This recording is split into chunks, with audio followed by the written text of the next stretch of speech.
I'm with Hilary from the Ebeneezer Home here in Haifa. Now, Hilary, what is the Ebeneezer Home? The Ebeneezer Home is a retirement home for believers in Jesus, Jews and Arabs and non-Jews, and it's the only one of its kind in the country. In fact, we're not aware of too many places like this. And when was the home opened? The vision for the home was in the early 70s, when it was quite apparent that there were many survivors from the Holocaust who were poor and alone and needed support. It took time to get together. It was opened in 1976, and the first couple came in to live here. And it's been 33 years since. Do you have many people from the Holocaust today? Of course, in the nature of things, they're dying off. The average age of our population is 80 plus, and we have some up to 90. So, of course, some people were involved more or less. One or two people quite intimately. We have a lady from Russia who first she experienced the starvation organized by Stalin in the early part of the century, and then she was a young soldier with the Red Army in the siege of Leningrad. And she's recognized in Israel as a fighter against Nazism. She's 86 now. And we have a number of other people, that a lady who was literally hid underground in a cellar and helped make munitions during the war, and various others. So we have a number. So how many residents do you actually have here in the home? We've got room for around 30. At the moment, we have fewer than that. Two residents passed away earlier in the year, so we have room for more. We're about 23 at the moment. Does each resident have their own room here? Initially, they come to a single room, or we have 2 units for for married couples. This is an old people's home, a retirement home, and not a nursing home, which means that they have to be of sufficient independence of function to be able to walk in. But one of the special things about the home is to support people as they lose their strength all the way through to the end. And so if people do need more intensive care, then there is a first floor unit where they might have to share. At the moment, everyone's got their own room, but there they can get more intensive care 24/7 from the nurses. So what difficulties do you face here with the elderly residents? The elderly residents, well, they're people, and I can't remember how many languages we speak among ourselves, and we, as I said, from very different backgrounds, Jews, Arabs and non-Jews. So there's always the challenge of getting along one with another, but generally we manage like a family. The main difficulties are financial. And what sort of needs do the residents have here?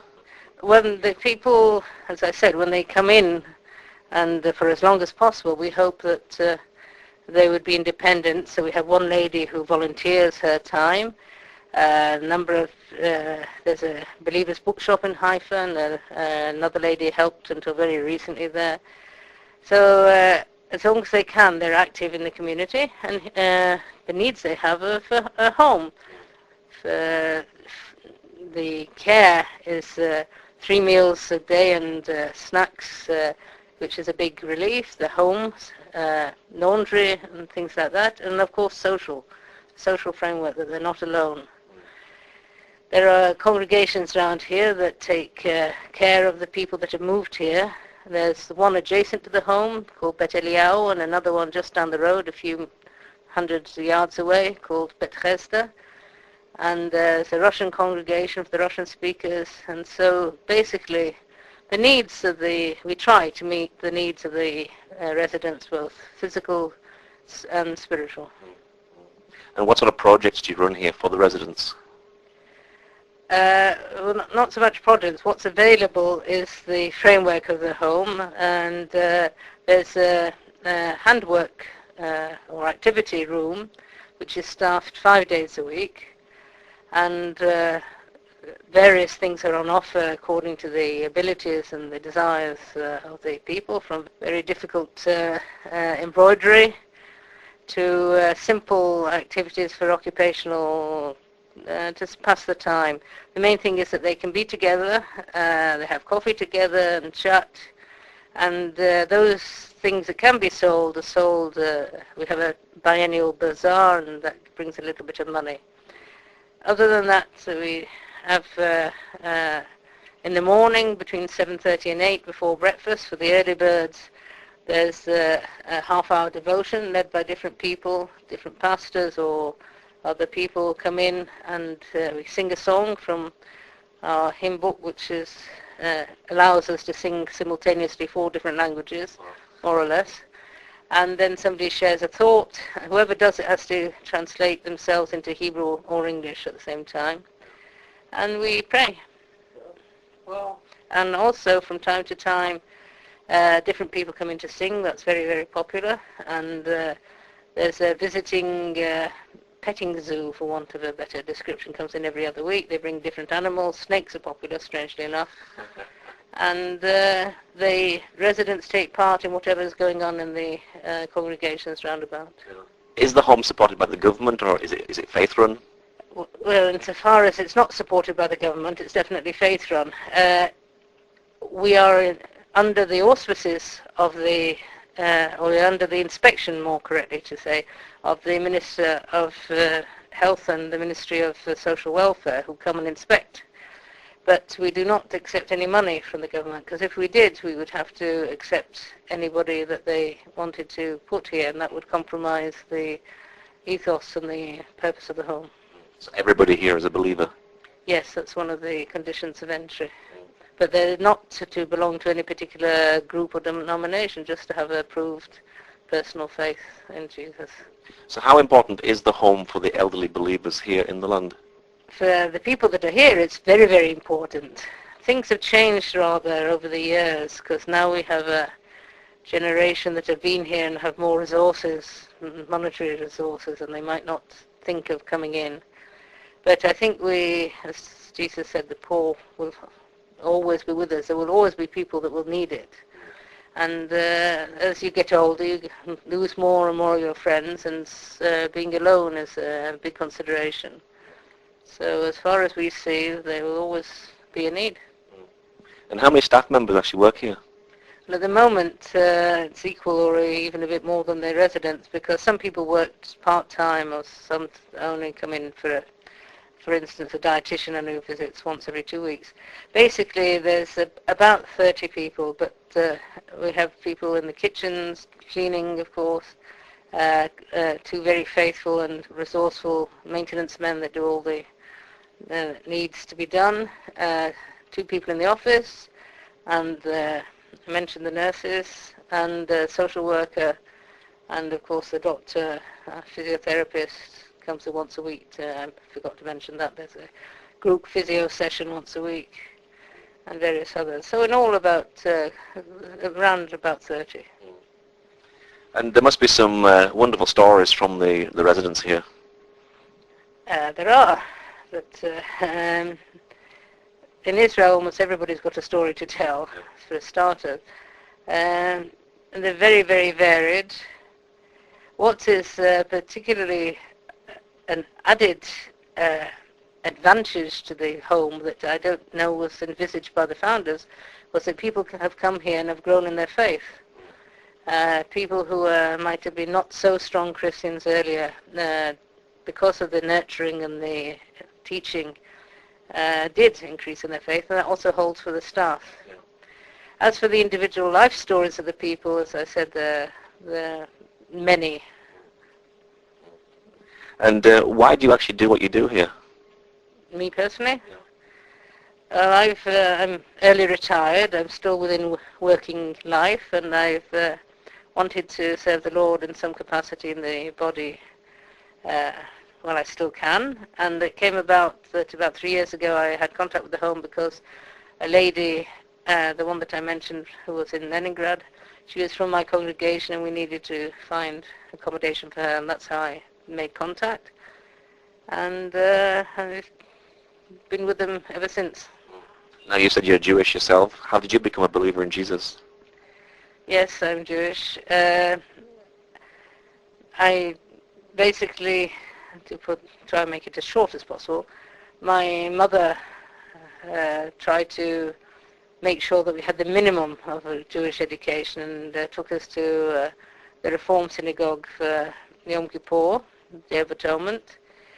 And there, those that know the Reform Synagogue, it's largely in English, the service. And when I was about 17, it must have been, I actually paid attention to what was being read, and they read the 16th chapter of Leviticus, which is the actual chapter of what should be done on Yom Kippur. And I was suddenly struck by the vast difference between what was being read and what I was seeing in front of me. And the liturgy at the time said, accept our prayers instead of sacrifice, and something in me said, that can't be right, that just doesn't go. And a couple of years later, I went to nursing school to prepare to be a nurse, and I encountered probably the first time I met an actual believer. And she pointed me in the direction of the Bible, and I read the Bible, and I read it right through, in actual fact. Found Leviticus 16 again, and it didn't say anything about the compromise of prayer instead of sacrifice. And I didn't know at the time that that was the Jewish theology, because that they accept. And I kept going, and I found in Hebrews the ultimate commentary on Leviticus, and it explained that our high priest is Jesus, and that's the way to God, so I asked Jesus to be my high priest. That was 40 years ago. Wow. And was it a big shift, sort of moving from Judaism to Christianity? No, I didn't. I am a Jew and always I'm a Jew. I found the Messiah, for me, the high priest, who allowed access to the Lord, to God. I never thought of myself as but I moved to Israel almost immediately after that, and then I joined the Messianic movement here, in which basically Jews and non-Jews who are born and remain Jews and non-Jews after coming to a personal faith in Jesus meet together in the one new man, as it's written, and worship God because of our access. And how is the Messianic congregation here in Haifa? Well, there are several, as I mentioned before. There are even more than I'd mentioned. I myself now take part in Bet Eliyahu, which is a young congregation. It's adjacent to the home. The leader is a man called Shmuel. He himself is Arab, but he leads the Messianic congregation. And like all the other congregations, or like most of the other congregations in Israel, we're Jews and non-Jews and together, and we have some Arab brothers and sisters with us too. And we worship the Lord in Hebrew. There's translation available through headphones, so as not to interrupt. We celebrate the biblical holidays. Every month we have a Friday night dinner together, which is a Kabbalat Shabbat, and a good spread like it should be, and a word, and it's a time to invite friends. And we see ourselves very much as Israelis and part of Israel, and they take every opportunity to take part in what's in the life of the town. We pray much for the town. There was recently the Haifa Run, and people younger and fitter than I took part in doing the run. In fact, some of them came in quite well placed in the but the point was to take part and to let it be known that we are believers. And what's the website for those people who'd like to know more about the home? You can find us on www.ebeneezer, EBENEZ or ZER.co.il, and there you'll find quite a lot of information about us, and you can look at our annual report, which is a lot more interesting than it sounds, and especially 2008. And if you like, get in contact with us. We also accept volunteers, so you'll find a page there about the requirements and the opportunities for volunteers. Okay, Hilary, well, thank you very much for sharing. Okay, my pleasure.